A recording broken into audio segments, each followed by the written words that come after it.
ఇక 2026 బడ్జెట్లో సామాన్యులకు భారీ ఊరట.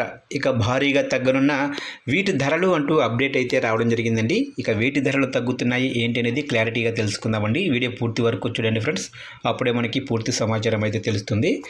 ఇక భారత పార్లమెంటులో కేంద్ర ఆర్థిక మంత్రి నిర్మలా సీతారామన్ గారు ప్రవేశపెట్టిన 2026-27 వార్షిక బడ్జెట్ సామాన్య ప్రజలకు మిశ్రమ ఫలితాలను అందించింది. దేశీయ తయారీ రంగాన్ని ప్రోత్సహిస్తూ ఎలక్ట్రానిక్స్, వైద్య రంగాలకు ప్రభుత్వం పెద్దపీట వేసింది. మొబైల్ ఫోన్లు, టాబ్లెట్ల తయారీలో వాడే విడి భాగాలపై దిగుమతి సుంకాలను తగ్గించింది. దీంతో స్మార్ట్ ఫోన్ల ధరలు గణనీయంగా తగ్గనున్నాయి. అలాగే అత్యంత కీలకమైన నిర్ణయంగా క్యాన్సర్ చికిత్సలో వాడే 17 రకాల ప్రాణరక్షక మందులపై కస్టమ్స్ డ్యూటీని పూర్తిగా ఎత్తివేస్తూ ప్రభుత్వం నిర్ణయం తీసుకుంది. దీనివల్ల క్యాన్సర్ రోగులకు వైద్య ఖర్చులు భారీగా తగ్గనున్నాయి.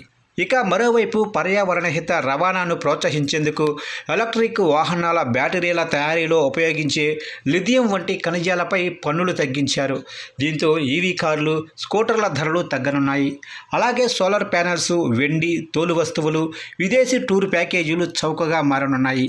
అయితే విదేశాల నుంచి దిగుమతి చేసుకునే విలాసవంతమైన గడియారాలు, మద్యం, కొన్ని రకాల టెలికాం పరికరాలు, ప్లాస్టిక్ ఉత్పత్తుల ధరలు పెరగనున్నాయి.